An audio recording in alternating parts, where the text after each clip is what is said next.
Pessoal, fiz as rosinhas Ceará, ponto cheio.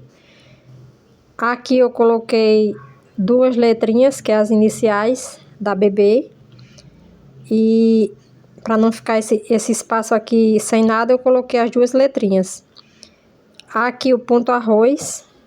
E agora estou fazendo o rechilier.